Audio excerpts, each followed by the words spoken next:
Assalamualaikum warahmatullahi wabarakatuh. Perkenalkan, kami dari kelompok 2 ingin mempresentasikan hasil diskusi kami. Sebelumnya, kami akan memperkenalkan anggota kelompok kami, yakni Anissa Rizky Apriliana, Fitria Sari Dias, Nafisa Antika Nahyu, Nur Aulia Rahmawati, Prasya Premirena, Silmi Atiyah Anissa, Cynthia Akhir Permadani, Tira Ganjar Nugraini, Vika Kristina Indarwati, dan juga Serin Setiarini.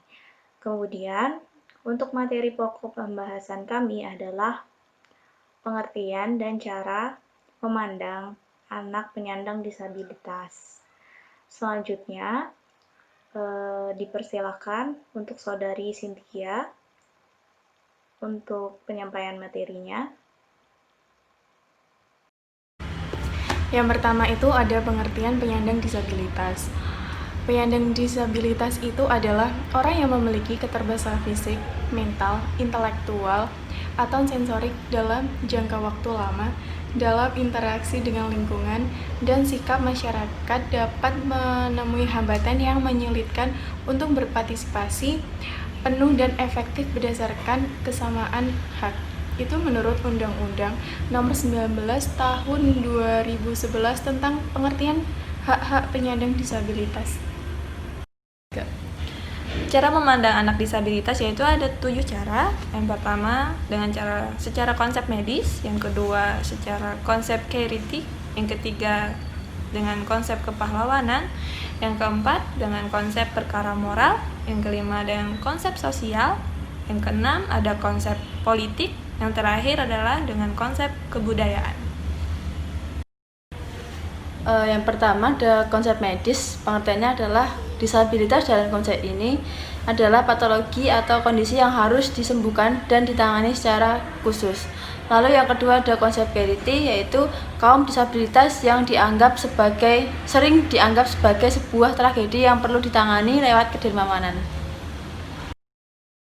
Konsep kepahlawanan, media massa yang mengangkat sosok seorang disabilitas sebagai kisah tentang seorang penyandang disabilitas yang hebat dan seolah-olah menganggap bahwa mereka adalah sosok yang luar biasa.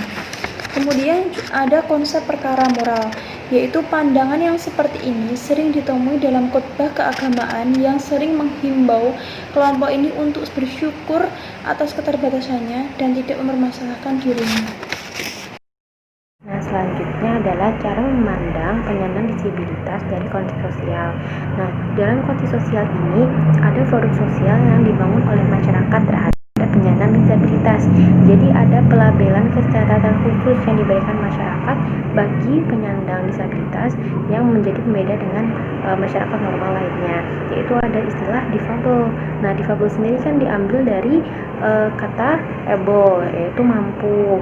Nah, lalu karena penyandang disabilitas itu dianggap sebagai tidak mampu, maka dinamakan difabel, yaitu tidak mampu. Jadi semacam ada pembeda antara kaum penyandang disabilitas dan normal. Nah, lalu yang ada konsep politik. Nah, jadi dalam konsep politik ini seperti yang kita ketahui ya, bahwa dunia ini jadi kaum yang berkuasa, kaum yang lebih mempunyai kekuasaan itu pasti lebih menang daripada kaum yang tidak mempunyai kekuasaan, seperti itu. Jadi lebih mendominasi. Nah, tidak terkecuali bagi penyandang disabilitas dan orang normal.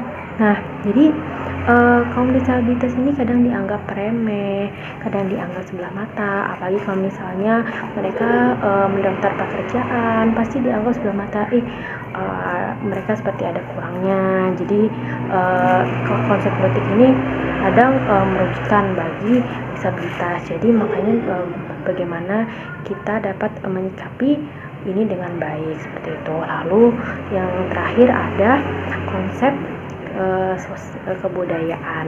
Jadi dalam konsep kebudayaan ini mengeneralisasikan. Jadi misalnya ada suatu wilayah di mana mereka selalu membedakan antara penyandang disabilitas dari masyarakat normal. Jadi kalau misalnya ada penyandang disabilitas kayak terlalu diskriminasi atau ada perlakuan khusus atau ada perilaku-perilaku yang mungkin menyakiti hati dari penyandang disabilitas tersebut. Nah, tapi itu tidak berlaku untuk wilayah-wilayah keseluruhan. Ada mungkin juga wilayah yang sangat menghormati kepada penyandang disabilitas, tidak membedakan, bahkan memberikan perhatian penuh. Nah, jadi dalam konsep budaya ini tidak semua wilayah ada yang menyakiti, ada yang menghargai, tidak semua. Jadi dalam wilayah tertentu ada yang saling menghormati, ada yang menyakiti, jadi tidak bisa digeneralisasikan semuanya seperti itu.